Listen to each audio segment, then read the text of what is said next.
Si quieres saber cómo era realmente una taberna medieval, olvídate de las versiones románticas de la fantasía. Imagina entrar en una habitación oscura y humeante, donde todos tus sentidos serían inmediatamente agredidos. Estos no eran simplemente lagares para vivir, sino el centro crudo y sin filtros de la vida social medieval, donde la historia se desarrollaba con cada jarra alzada a Nel. En el momento en que ponías un pie en una auténtica taberna medieval, tus sentidos se verían inmediatamente puestos a prueba. Primero llegaba el olor en un cóctel acre de cuerpos sin lavar, cerveza derramada empapada en tablones de madera durante décadas, y algo vagamente podrido que no podías identificar del todo. El suelo bajo tus pies estaba pegajoso, muy pegajoso. Se esparcían juncos por el piso para absorber derrames, barro y vómito, pero no se cambiaban con la frecuencia necesaria. En los establecimientos más concurridos, el suelo podía hacer ruido con cada paso. Una versión medieval del sonido envolvente, las tabernas medievales reales presentaban tablones toscos, sin pulir, equilibrados sobre barriles, taburetes tambaleantes de 3 patas que se volcaban cuando los clientes se ponían demasiado alborotados, y una iluminación tan tenue que apenas podías ver lo que tocabas. Muchas tabernas mantenían intencionalmente la iluminación pobre, hacía que las bebidas parecieran más claras y ocultaba las manchas cuestionables en las paredes.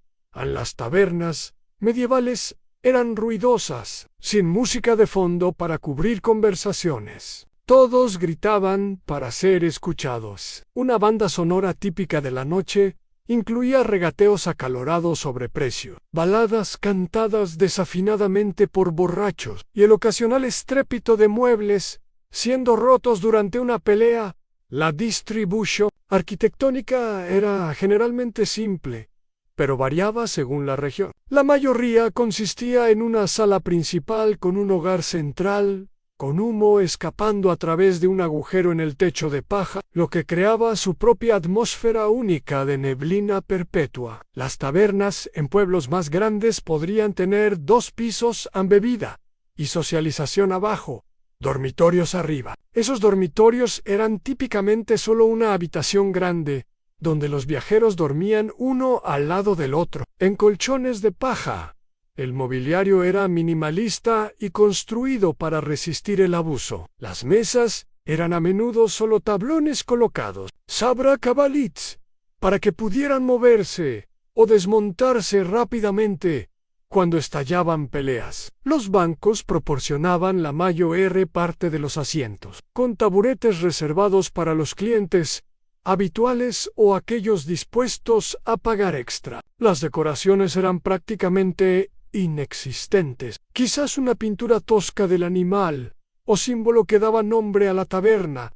Sobre la puerta las ventanas eran pequeñas, si existían, y a menudo cubiertas con papel aceitado o piel animal fina, en lugar de vidrio. Esto significaba que el interior estaba oscuro, incluso durante las horas de luz del día. Por la noche, velas de sebo o luces de junco proporcionaban una iluminación escasa. Su luz grasosa y humeante proyectaba sombras largas y se añadía a la neblina en el bar.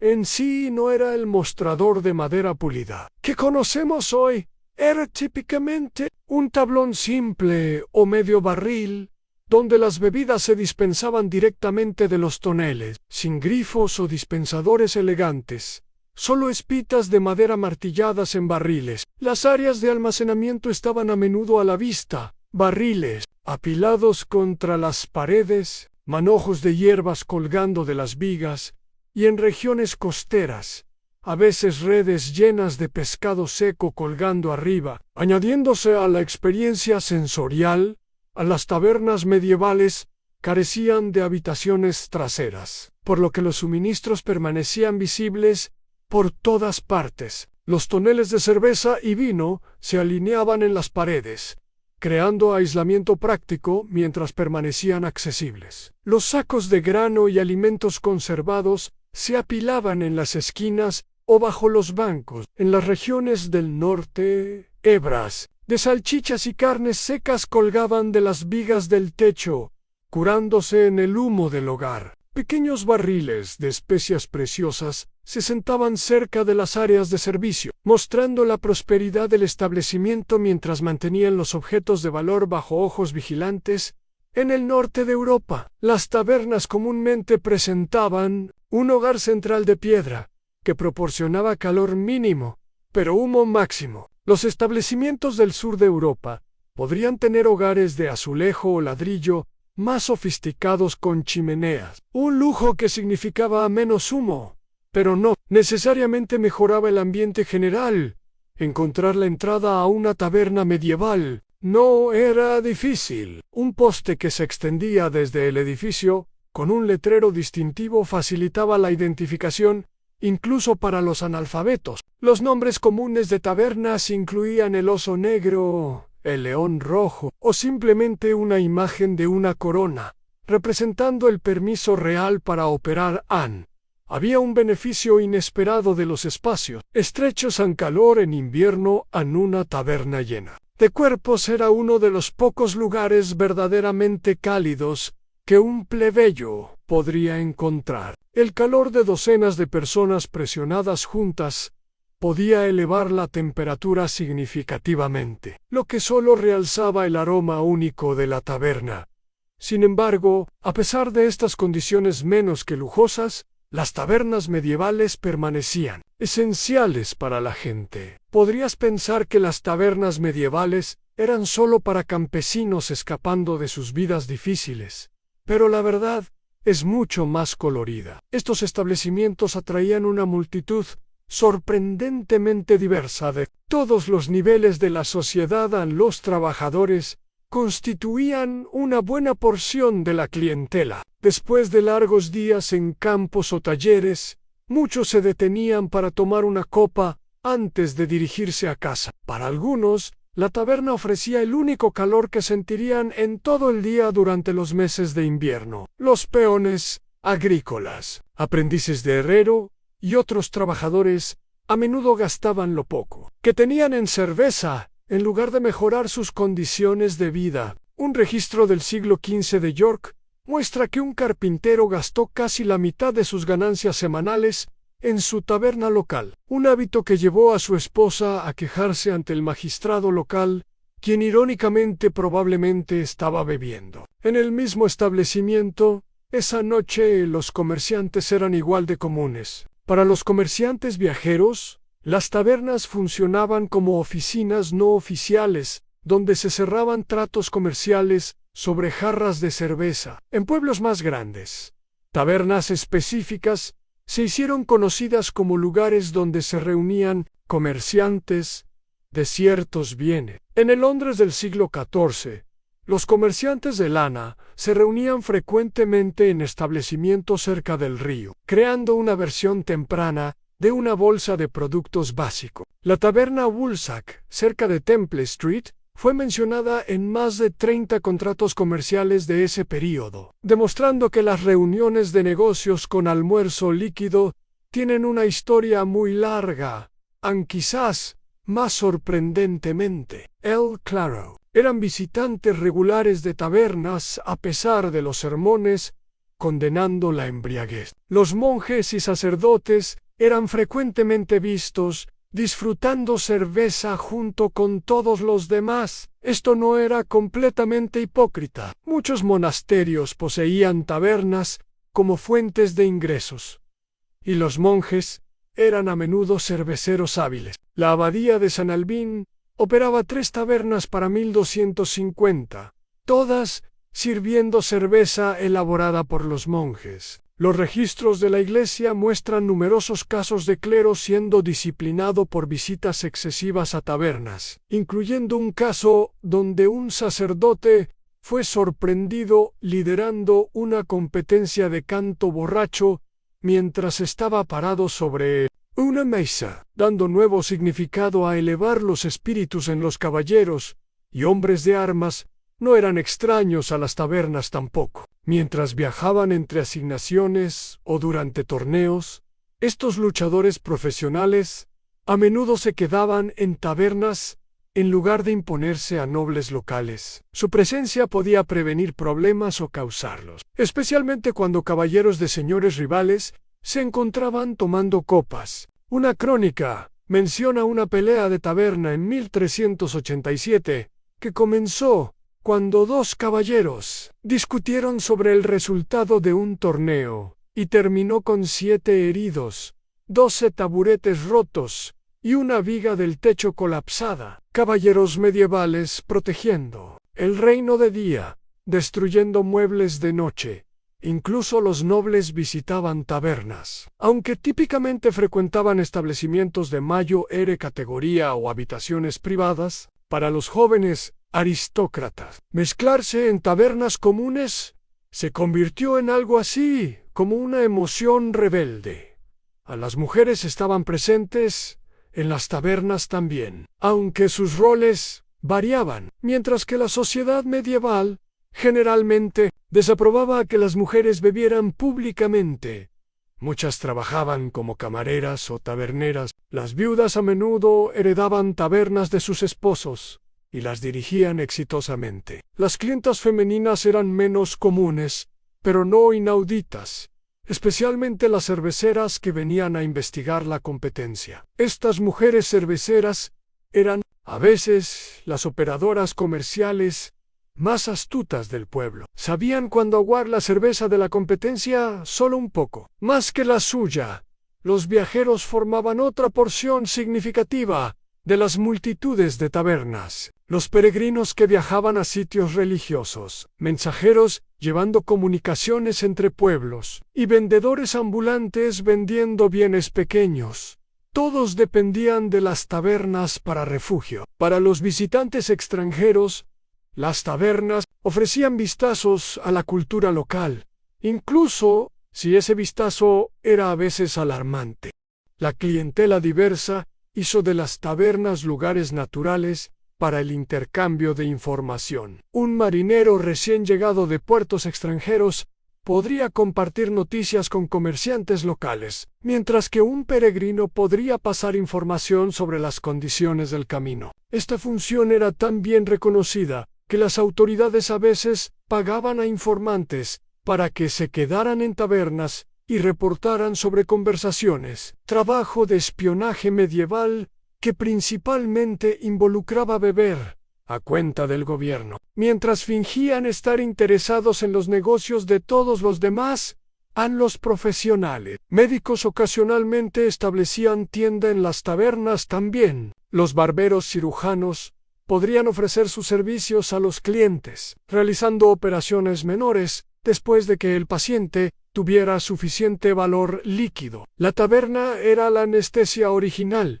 haciéndola el único lugar donde otra ronda podría ser realmente órdenes del doctor. Quizás los clientes de taberna más interesantes eran aquellos que atravesaban clases sociales. Los empleados educados que trabajaban para nobles o comerciantes ricos a menudo se encontraban entre mundos, ni plebeyos ni nobleza. Para ellos, las tabernas ofrecían espacios raros donde podían hablar libremente, tanto con aquellos arriba como debajo de su posición, creando una oportunidad de establecer contactos medievales donde se hacían conexiones, se compartían secretos, y las carreras se hacían y se arruinaban durante una sola noche de bebida.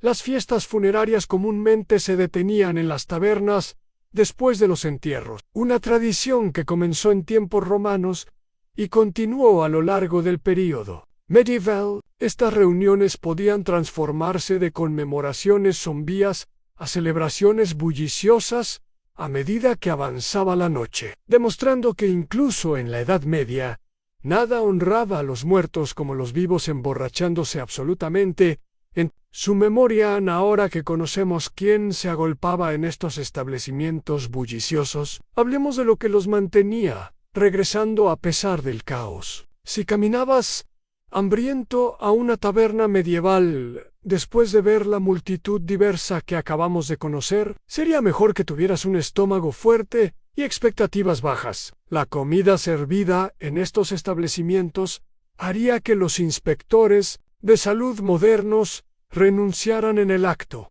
El potaje dominaba el menú. Este término general describía lo que era esencialmente un guisado espeso, hecho de cualquier ingrediente que el tabernero tuviera a mano, a diferencia de las recetas cuidadosamente elaboradas de las cocinas nobles. El potaje de taberna seguía una fórmula simple: hervir todo en una olla hasta que se volviera comestible. La misma olla podría hervir a fuego lento durante días, con nuevos ingredientes arrojados según fuera necesario. Las reseñas de tabernas medievales rara vez mencionaban de la granja a la mesa, más como del suelo a la mesa, cuando algo comestible se caía y era rápidamente rescatado. La mayoría del potaje era usualmente grano cebada, avena o lo que fuera más barato localmente. A esto, los cocineros de taberna añadían vegetales, hierbas y, si tenía suerte,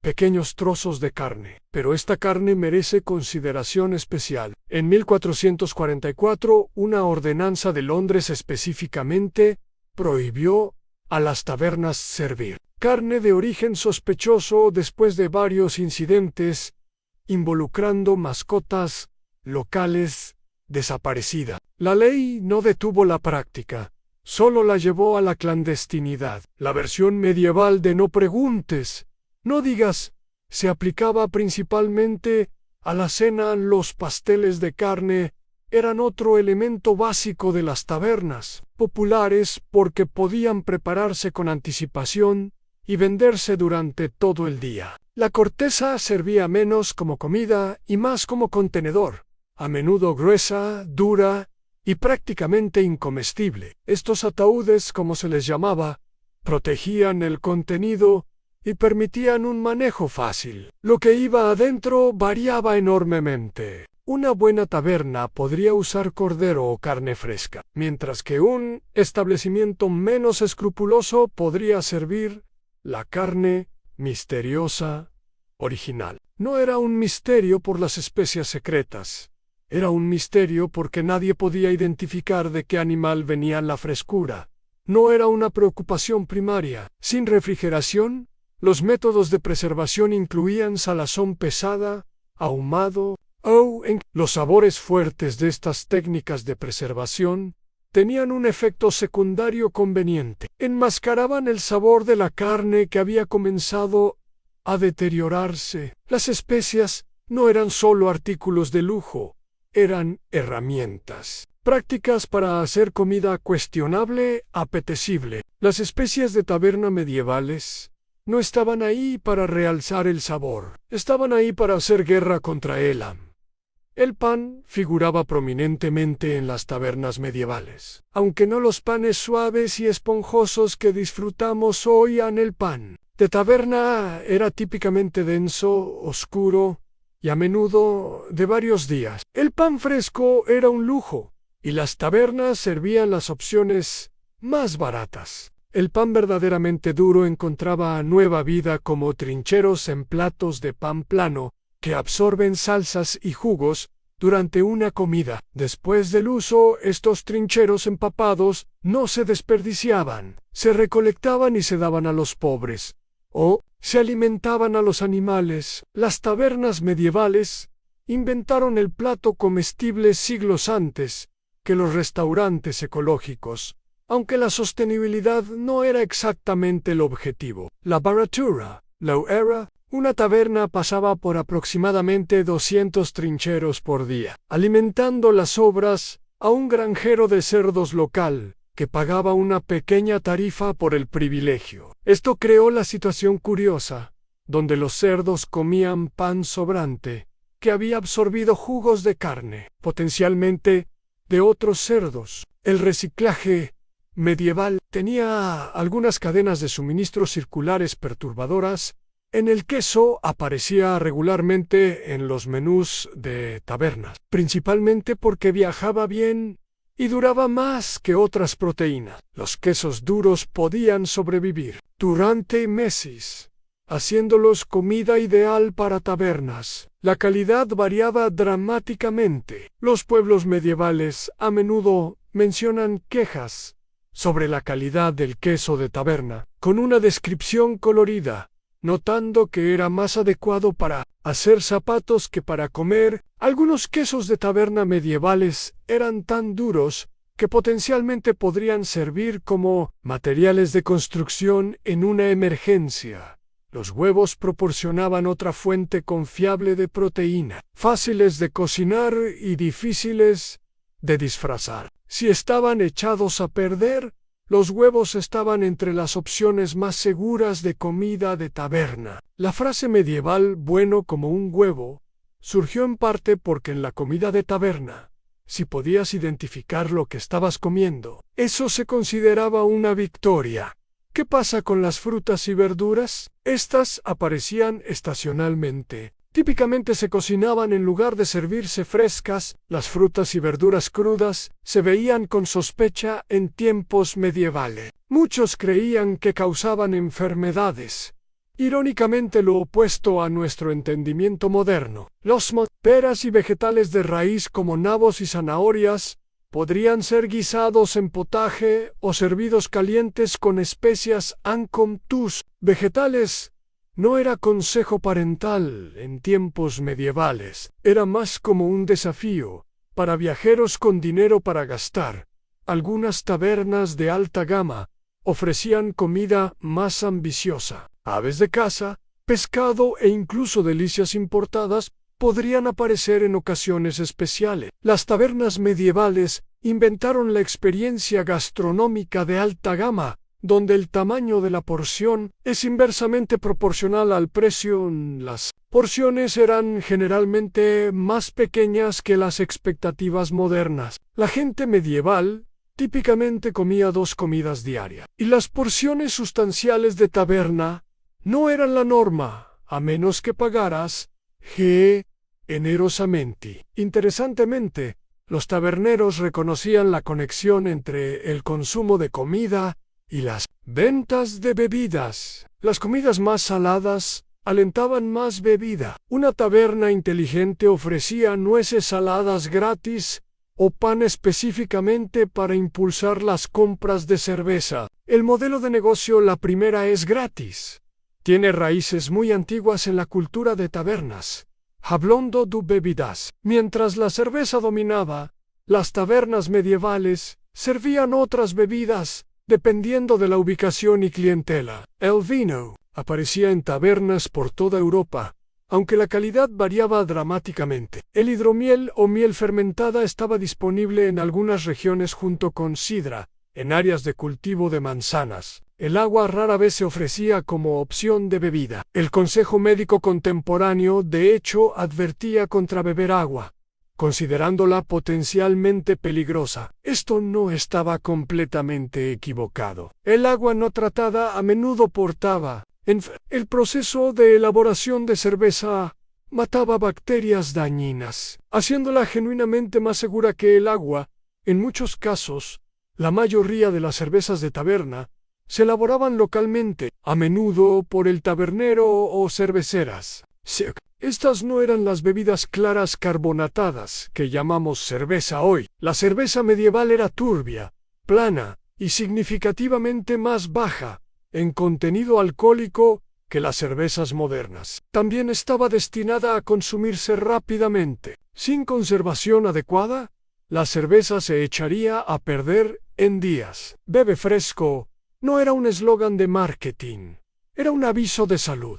Aguar las bebidas era tan común que las leyes especificaban penalidades máximas para taberneros sorprendidos diluyendo su cerveza. En Londres, los reincidentes podían ser colocados en la picota, una restricción pública donde serían bombardeados con comida podrida y abuso verbal. A pesar del castigo, aguar las bebidas siguió siendo práctica estándar. Los taberneros medievales inventaron el arte fino de verse inocentes, mientras vertían cerveza con una mano y agua con la otra con comida y bebida de calidad. Tan cuestionable llenando los vientres medievales que hacía la gente para distraerse de lo que estaban consumiendo. A pesar de la comida cuestionable que acabamos de explorar, las tabernas medievales permanecían llenas noche tras noche. ¿Por qué? Porque ofrecían algo que la gente necesitaba desesperadamente: entretenimiento. Para una población trabajando desde el amanecer hasta el anochecer, las tabernas proporcionaban oportunidades raras para diversión, juegos y socialización. Aunque estas actividades a menudo tomaban formas bulliciosas y a veces peligrosas, los juegos de azar encabezaban el menú de entretenimiento en cada taberna que valiera la pena. Los juegos de dados reinaban supremos, con variantes jugadas por toda Europa. Las excavaciones arqueológicas han descubierto dados en virtualmente cada pueblo medieval, muchos sospechosamente cargados para favorecer a la caza. El juego de dados más popular, Hazard, requería que los jugadores apostaran en el resultado de una tirada. El ancestro medieval del craps moderno, a los juegos de mesa proporcionaban entretenimiento ligeramente más civilizado. Las tablas, Fogmau, Tempranau y Backgammon y el ajedrez atraían clientes buscando desafíos estratégicos. Estos juegos a menudo involucraban apostar, con jugadores hábiles complementando sus ingresos, despojando a los recién llegados. No todo el entretenimiento de taberna involucraba juegos estructurados. Los concursos improvisados de fuerza o resistencia atraían apuestas entusiastas. ¿Quién podía levantar el barril más pesado, contener la respiración más tiempo, beber más cerveza sin desmayarse? Estas competencias espontáneas creaban entretenimiento instantáneo y oportunidades de apuestas en la música y la narración proporcionaban diversión más refinada. Los trovadores errantes ganaban comida y alojamiento actuando canciones populares. Las tabernas con actuaciones musicales regulares atraían grandes multitudes, llevando a algunos establecimientos a contratar músicos permanentemente. Los narradores profesionales practicaban su oficio en tabernas por toda Europa. Estos intérpretes se especializaban en leyendas locales, cuentos épicos y noticias cada vez más exageradas de tierras distantes. Los mejores narradores comandaban silencio, incluso en establecimientos bulliciosos. El baile ocasionalmente estallaba, especialmente durante festivales o celebraciones. A diferencia de los bailes formales de las cortes nobles, el baile de taberna era enérgico, improvisacional y a menudo sugestivo. Las autoridades eclesiásticas condenaron repetidamente estos movimientos lujuriosos, lo que solo aumentó su popularidad en sí. Algunas tabernas ofrecían compañía para viajeros solitarios, mientras que la prostitución descarada era técnicamente ilegal en la mayoría de Europa medieval. Muchas tabernas empleaban mujeres que proporcionaban varios grados de compañía por el precio correcto. Las autoridades en gran medida hacían la vista gorda a esta práctica, siempre y cuando no creara disturbios públicos con toda esta bebida, juegos y entretenimiento bullicioso. Las peleas eran inevitables. Las riñas de taberna ocurrían con tal regularidad que crearon su propio vocabulario. Ser potshot significaba tener un recipiente de bebida estrellado sobre tu cabeza. Ser benched involucraba ser golpeado con un banco de madera. Estas peleas rara vez permanecían entre los participantes originales, a menudo expandiéndose para engullir secciones enteras de la taberna. Las armas de elección en las peleas de taberna eran lo que estuviera a mano en jarras, taburetes, patas de mesa o implementos de comida. Las armas serias como cuchillos o espadas generalmente estaban prohibidas dentro de las tabernas, aunque la aplicación variaba enormemente con todo este caos ocurriendo noche tras noche en estos establecimientos. Alguien tenía que mantener el orden, o al menos intentarlo. Con toda la burbuja que acabamos de presenciar, podrías preguntarte si las tabernas medievales tenían alguna regla. Sorprendentemente, sí.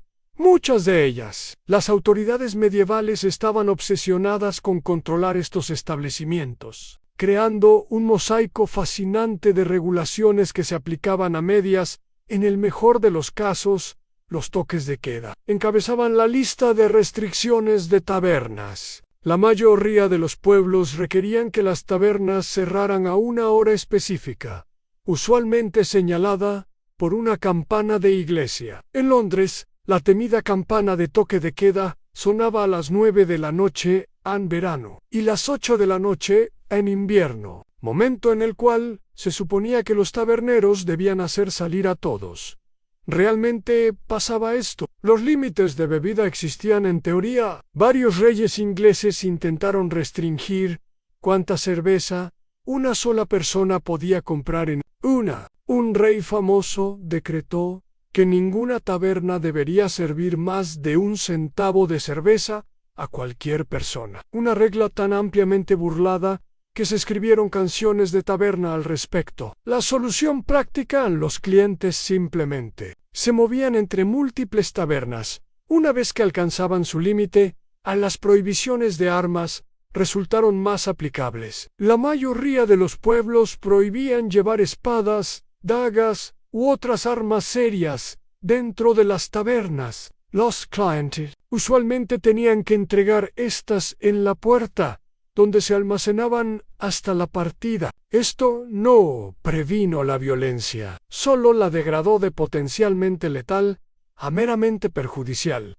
A los controles de precios intentaron mantener las tabernas asequibles mientras prevenían el abuso de precios. Los precios de cerveza estaban regulados en muchos pueblos europeos, con conectores oficiales de cerveza nombrados para probar la calidad y hacer cumplir precios justos. Estos oficiales tenían el trabajo envidiable de visitar tabernas regularmente para probar sus productos. El método de prueba era particularmente inusual. Vertían cerveza en un banco de madera y se sentaban en él mientras usaban calzones de cuero. Si los calzones se pegaban al banco cuando se levantaban, la cerveza se consideraba demasiado azucarada y por lo tanto aguada.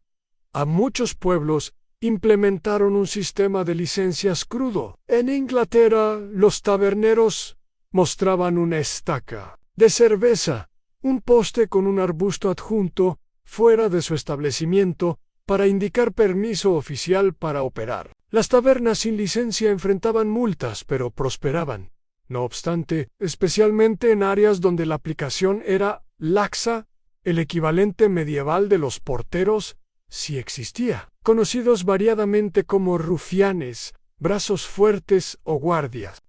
Estos individuos fueron contratados específicamente para manejar alborotadores. A diferencia de los porteros modernos, que podrían escoltarte cortésmente afuera, estos ejecutores medievales usaban métodos directos en los castigos. Por romper las leyes de tabernas, variaban desde multas hasta humillación pública. Los reincidentes podrían encontrarse colocados en las existencias o picota, donde los compañeros pueblerinos podían expresar su desaprobación a través de vegetales podridos y abuso verbal. Algunos pueblos tenían castigos especiales, solo para ofensas relacionadas con tabernas. En Bristol, los borrachos disruptivos fueron forzados a usar una capa de borracho, un barril pesado con agujeros para la cabeza y brazos, mientras eran paseados por el pueblo, con todas estas leyes intentando mantener el orden. ¿Cómo realmente sus negocios los taberneros medievales y obtenían ganancias? Esto trae una pregunta interesante.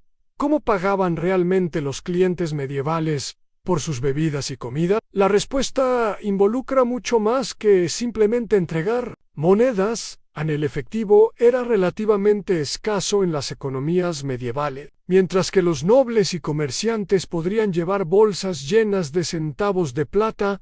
El trabajador promedio rara vez tenía mucha moneda a mano. Esto creó un problema para los taberneros. Sus clientes principales a menudo carecían de los medios tradicionales para pagar. Surgieron soluciones creativas por necesidad. Los sistemas de trueque florecieron en las tabernas medievales. Un artesano podría intercambiar sus productos directamente por bebidas. Un carpintero podría reparar una mesa rota a cambio de cerveza de una noche, o un herrero podría afilar cuchillos de cocina por lo mismo. Hay tabernas que durante un período de 3 meses el establecimiento aceptó pago en forma de zapatos, guantes, tela, huevos, pollos e incluso una cabra viva. El sistema de cuentas existía, pero funcionaba diferentemente que la versión de hoy. En lugar de escribir lo que los clientes ordenaban, muchos taberneros usaban un sistema de conteo físico. Un método popular involucraba un palo con muescas llamado palo de cuenta que se dividía a lo largo. El tabernero mantenía una mitad, mientras el cliente mantenía la otra. Al ordenar bebidas, las muescas se tallaban en ambas piezas mientras se ajustaban juntas, creando registros coincidentes que no podían alterarse sin detección. Estos palos de cuenta servían como deudas legalmente vinculantes, las tarjetas de crédito primitivas de la Inglaterra medieval.